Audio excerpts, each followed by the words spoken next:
This is the Scarcity Studios YouTube channel, and this news is sponsored by DB Bulldogs. Don't forget to follow them on social media and keep up to date with their story. And this first story is about a duo who used mopeds to snatch up to 72 phones in 6 weeks.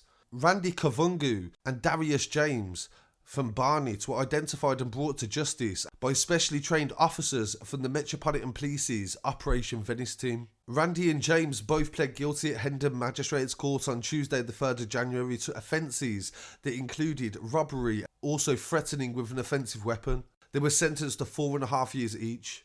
Detective Inspector Alan Biggs from Operation Venice said Randy and James set out on a pre-arranged agreement to steal phones from as many people as they could using a moped. They would target lone victims in open spaces, and they had no regard for anybody and drove dangerously. The police said they were determined to catch the two suspects who were causing so much harm in the city. The investigation involved examining hours of CCTV as well as complex mobile phone analysis to be able to put the suspects in the locations. Between Monday the 25th of May and Wednesday the 30th of June 2021, police became aware of a spate of mobile-enabled robberies and also phone snatch thefts that were committed primarily in central and north London boroughs. The suspects were a rider and a pillion passenger. Typically they struck between 7 and 9 a.m. Their modus operandi would be that they'd ride onto the pavement and grab the phones from people that were unaware. On one occasion, a victim had coffee thrown in their face, while another had their finger broken during the robbery. The defendants also admitted to threatening a witness with a hammer following one of the incidents. The investigation revealed that the same moped, a Beverley ST350, was used in all of the robberies, and the thieves would cover the number plates before carrying out the thefts, so that there was no way to link each crime. Because of this, the police used testimonies from other police officers, CCTV witness testimony, and other communication data to build a profile of the two offenders. On the 14th of July 2021, warrants were executed at their home addresses of Randy and James, and both of them were arrested. Police recovered a blue night jacket and a black Spader helmet that the teens wore when they was committing the robberies. Detective Inspector Lee Hill from the Violent Crime Task Force said, "Tackling violent crime in all its forms is our priority, and we are targeting robbers who fuel crime in London. We know every robbery has an impact on somebody, and it increases fear within our community." Operation Venice was set up as a direct response to a spike in moped-related robberies. Randy pled guilty to 3 robberies, 1 attempted robbery, 1 conspiracy to steal, and 1 times threatening somebody in a public place. James pleaded 1 conspiracy to steal, 2 robberies, and 1 threatening somebody in a public place. So when they say that they committed 72 thefts, their convictions were not for 72 thefts. There was only convicted each for 2 to 3 robberies. So hopefully these young men can sort their lives out when they come out of prison, and I really want to hear what people have to say on that story. In some other news coming from London as well, 2 men have been charged in relation to 2 separate murders that took place 5 hours apart in London on the 2nd and 3rd of January. These both occurred in adult care homes, and it's a very bizarre coincidence that these murders occurred in the same sort of facilities.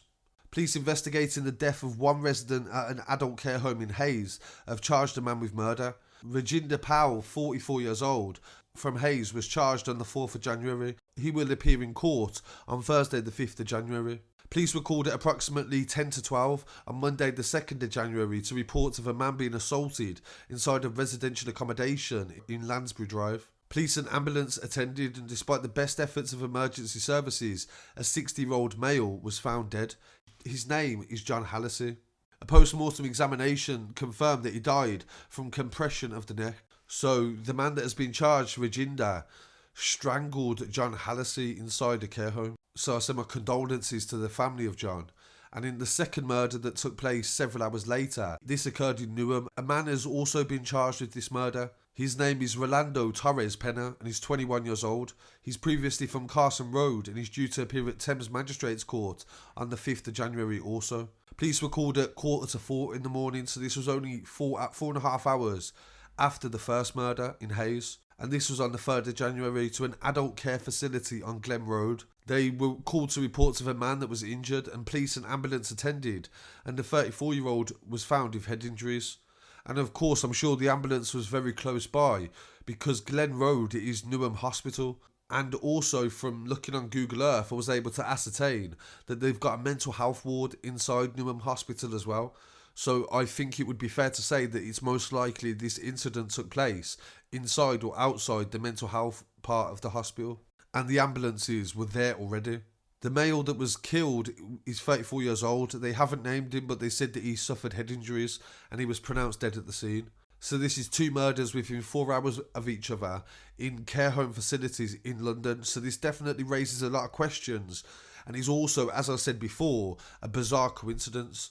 A factor of this may be to do with staffing inside these hospitals. Everybody knows that the waiting lists and the response to mental health disasters is terrible. And a lot of people have been suffering because of this. Since lockdown has been lifted, we can definitely say that there's been a rise and increase in mental health explosions across the UK, with people not getting the treatment they need in the time that they need it. So of course it's very early to say as to if this is a contributing factor, but it's definitely something that we need to look into, because to have 2 people murdered in care homes by fellow residents is definitely a safety issue.